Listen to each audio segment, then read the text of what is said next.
Post देखा था अभी थोड़ी देर पहले, जिसमें कि उन्होंने कर्नाटका हाई कोर्ट का एक रीसेंट ऑर्डर शेयर किया था अपने पोस्ट में।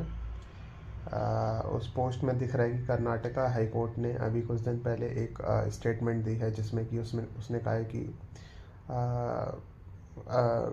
कोई एबल बॉडीड हस्बैंड जो है, मतलब अगर कोई शरीर से सही है कोई हस्बैंड, तो उसको मेंटेनेंस देना पड़ेगा भले ही उसकी नौकरी चली गई हो। तो इस तरीके से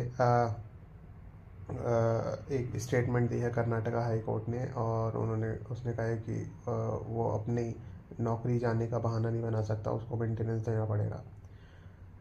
तो अगर किसी की सच में नौकरी चली गई हो तो उस केस में क्या होगा, वो मेरा एक क्वेश्चन था। दूसरा ये है कि अगर कोई हस्बैंड एबल बॉडीड है, मान लो शरीर से सही है, तो क्या गारंटी है कि उसके पास नौकरी होगी ही होगी? क्या इस देश में सारे युवा जो हैं, जिनके हाथ पैर ठीक हैं, शरीर से ठीक हैं, क्या सबके पास नौकरी है? क्या सबके पास रोज़गार है?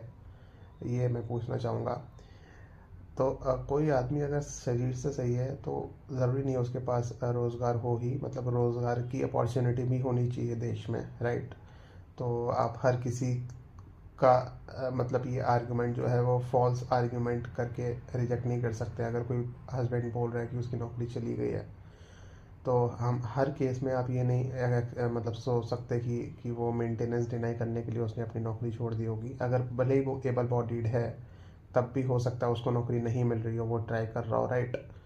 तो ये सारी चीज़ों पे सोचने की ज़रूरत है मेरे हिसाब से, और इसको एज आ मतलब मास स्टेटमेंट की तरह रिजेक्ट नहीं कर सकते आप। डायरेक्टली नहीं बोला जा सकता कि कोई अगर एबल बॉडीड हस्बैंड है तो उसके पास नौकरी होगी ही होगी, ऐसा कोई ज़रूरी नहीं है। और मेरे हिसाब से तो ये गलत स्टेटमेंट है, ऐसा नहीं होना चाहिए। बहुत सारे ऐसे हस्बैंड्स होते हैं जिनके डाइवोर्स के प्रोसेस में सच में नौकरी चली जाती है, या फिर वो मेंटली इतने ज़्यादा ट्रॉमेटाइज्ड हो चुके होते हैं कि वो काम नहीं कर सकते और उनको अपनी नौकरी छोड़नी ही पड़ती है, राइट?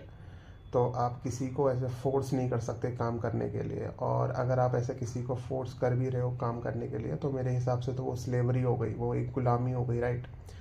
जैसे पहले के ज़माने में होता था ना कि गुलामों को मार मार के काम करवाया जाता था, और अगर वो काम नहीं करते थे तो उनको जेल भेज दिया जाता था। तो बिल्कुल सिमिलर सिचुएशन हो गई है हमारे कंट्री में आज के टाइम में। अगर हस्बैंड को बोला जा रहा है कि काम करो और काम करके पैसे से अपनी वाइफ को मेंटेन करो, और अगर मेंटेन नहीं करोगे, सोसाइटी को पैसा नहीं दोगे। बेसिकली वाइफ को पैसा देने का मतलब है सोसाइटी को पैसा देना, सोसाइटी के लिए काम करना। क्योंकि वो पैसा फिर कहाँ जाएगा? बड़े बड़े बिजनेसेस के पास जाएगा, राइट? उनके प्रोडक्ट्स बिकेंगे और गवर्नमेंट के पास जाएगा। मतलब जो पैसा जो है हस्बैंड के पास है, वो पैसा मार्केट में आ जाएगा, राइट?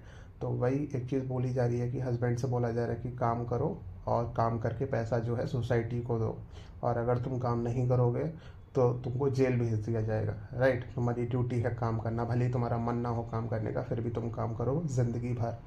तो ये तो भाई गुलामी है, सीधी सीधी गुलामी है ये, और उस डायरेक्शन में चीज़ें जा रही हैं। और मेरे हिसाब से लोगों को जगने की ज़रूरत है इस चीज़ के ऊपर, वरना अगर इस चीज़ के ख़िलाफ़ लोगों ने बोलना शुरू नहीं किया तो फिर इसी तरीके से और ज़्यादा जो है दबाया जाता रहेगा। अगर आप अपने ऊपर होने वाले अत्याचार के ख़िलाफ़ बोलोगे नहीं ना, तो आपके ऊपर ऐसा नहीं है कि अत्याचार होना रुक जाएगा, आपके ऊपर और ज़्यादा बढ़ता ही चला जाएगा अत्याचार होना। आपको बोलना ही पड़ेगा, उसके खिलाफ लड़ना ही पड़ेगा।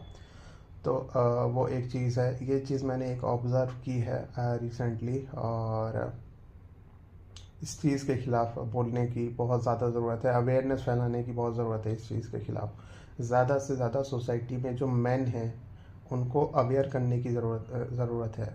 जो मैन आज के टाइम में ऑलरेडी अवेयर हो चुके हैं इन सारी चीज़ों को से, उनको ज़रूरत है कि वो और ज़्यादा मैन को, अपने फ्रेंड्स को, रिलेटिव्स को, आसपास के लोगों को इस चीज़ के बारे में बताएं कि किस टाइप के लॉज बन रहे हैं, और किस इनसे आने वाले टाइम में क्या सिचुएशन होगी, उसके बारे में अवेयरनेस फैलाने की ज़रूरत है।